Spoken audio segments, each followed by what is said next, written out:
This is NDTV, and you're watching Classics.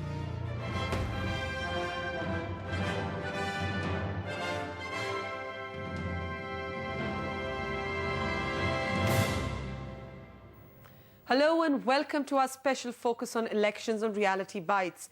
We begin this week with Punjab, where opinion polls suggest a strong anti-incumbency sentiment against the ruling Akali Dal.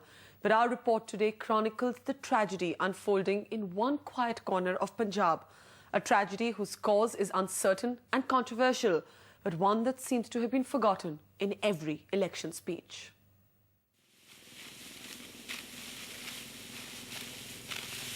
The green fields of Punjab seem almost idyllic in the winter sun.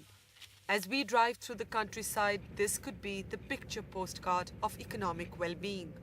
The sturdy farmer atop his tractor blazing into the next century. Even the typical rough and tumble of elections seems somewhat missing here. It's as if time has stopped in the quiet calm of these mustard fields. But are there problems in the land of plenty? Is this picture of prosperity not all that it seems? We are driving south towards the district of Sangrur.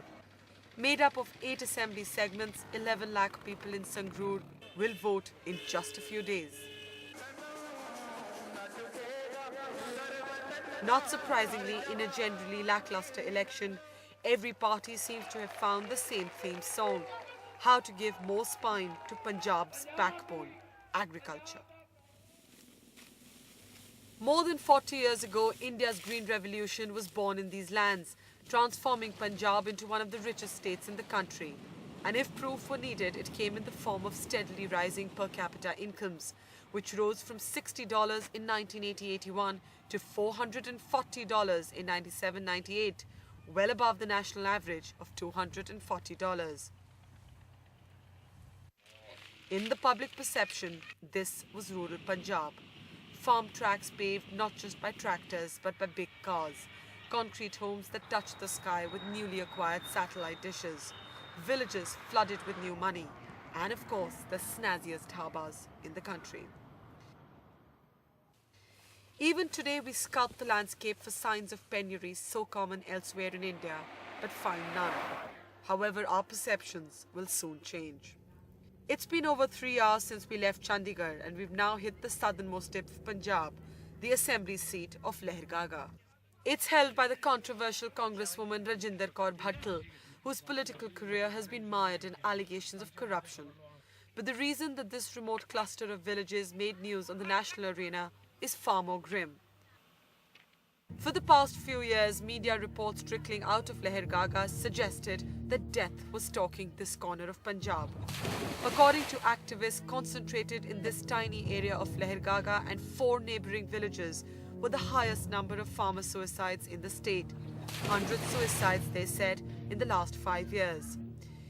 It was a hotly contested and controversial claim, and we arrive here to test it on the ground. The man who began the media campaign on these suicides has now jumped into the political ring himself on a Panthik Morcha ticket. For a politician, Inderjit JG is quiet and understated, but he is emphatic. The number of farmers being pushed by poverty into killing themselves is only climbing higher and higher. We are the worst hit because the centre tried to squeeze our land to reduce the poverty of the rest of India. In the bargain, India did not get any richer. They are as poor as they were, but we certainly have become poorer. It's hard not to be suspicious of a politician, especially during election time. But even official statistics seem to point towards a relentless and grim tragedy. In the 8-month period between April 2001 to December 2001, JG's organisation claims that 46 farmers from just 2 blocks of Sangrur killed themselves. The local administration has already authenticated 31 of these cases, but says it is investigating the exact cause behind the deaths. And this is where the controversy begins. The statistics are frightening either way, but just what is driving the farmer here towards death?